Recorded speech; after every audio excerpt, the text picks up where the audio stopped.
The Power of Concentration by THERON Q. DUMONT. Lesson 11. Concentrate on courage. Courage is the backbone of man. The man with courage has persistence. He states what he believes and puts it into execution. The courageous man has confidence. He draws to himself all the moral qualities and mental forces which go to make up a strong man, whereas the man without courage draws to himself all the qualities of a weak man: vacillation, doubt, hesitancy, and unsteadiness of purpose. You can therefore see the value of concentration on courage. It is a most vital element of success. The lack of courage creates financial as well as mental and moral difficulties. When a new problem comes, instead of looking upon it as something to be achieved, the man or woman without courage looks for reasons why it cannot be done, and failure is naturally the almost inevitable result. This is a subject well worthy of your study.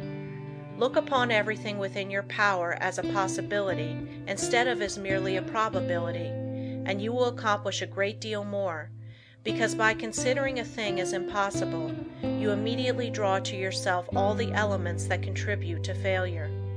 Lack of courage destroys your confidence in yourself.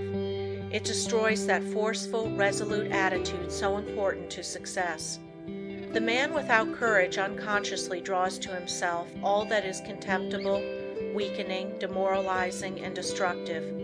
He then blames his luck when he does not secure the things he weakly desires. We must first have the courage to strongly desire something. A desire to be fulfilled must be backed by the strength of all our mental forces. Such a desire has enough commanding force to change all unfavorable conditions. The man with courage commands, whether be on the battlefield or in business life.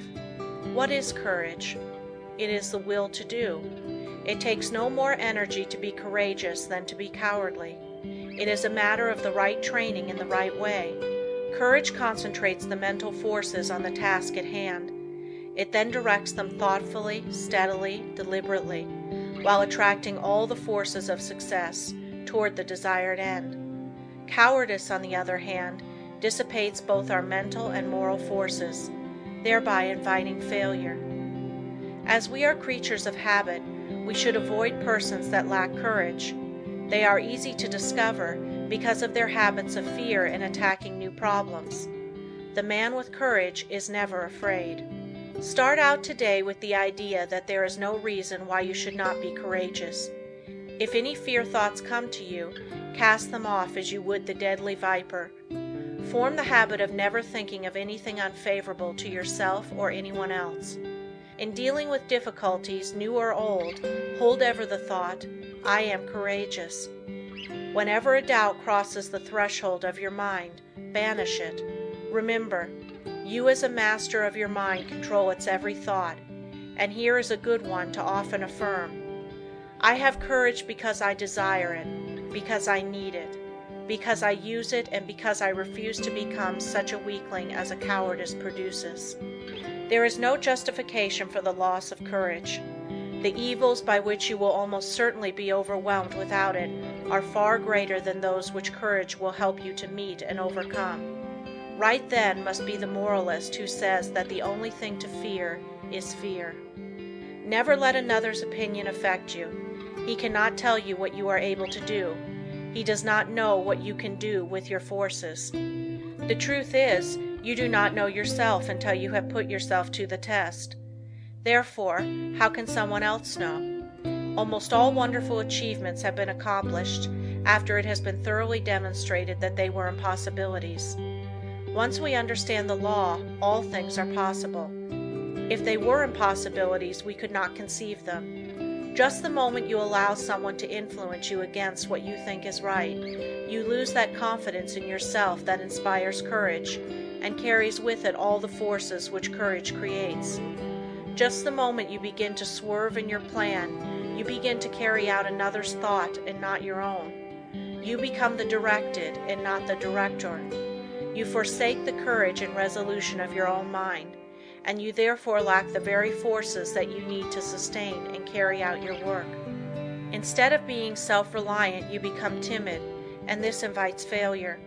When you permit yourself to be influenced from your plan by another, you are unable to judge as you should, because you have allowed another's influence to deprive you of your courage and determination, without absorbing any of his in return. So you are in much the same predicament as you would be in if you turned over all your worldly possessions to another without getting value received. Concentrate on just the opposite of fear, want, poverty, sickness, etc. Never doubt your own ability. You have plenty if you will just use it. A great many men are failures because they doubt their own capacity. Instead of building up strong mental forces which would be of the greatest use to them, their fear thoughts tear them down. Fear paralyzes energy. It keeps us from attracting the forces that go to make up success. Fear is the worst enemy we have. There are few people that really know that they can accomplish much.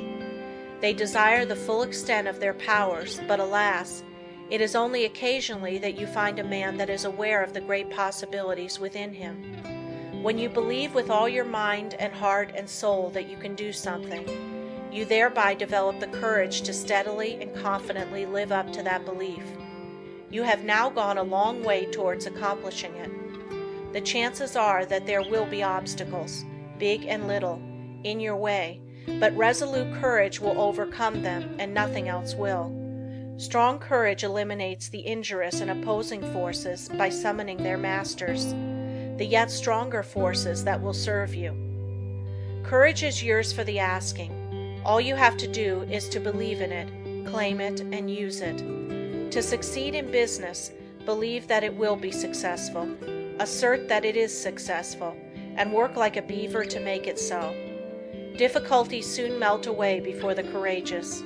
One man of courage can fire with his spirit a whole army of men, whether it be military or industrial, because courage, like cowardice, is contagious. The man of courage overcomes the trials and temptations of life. He commands success. He renders sound judgment. He develops personal influence and a forceful character, and often becomes the mentor of the community which he serves. How to overcome depression and melancholia. Both of the former are harmful and make you unhappy. These are states that can be quickly overcome through concentrating more closely on the higher self, for when you do, you cut off the connection with the harmful force currents. You can also drive away moods by simply choosing and fully concentrating on an agreeable subject. Through willpower and thought control, we can accomplish anything we want to do. There is wonderful inherent power within us all, and there is never any sufficient cause for fear except ignorance. Every evil is but the product of ignorance, and every one that possesses the power to think has the power to overcome ignorance and evil.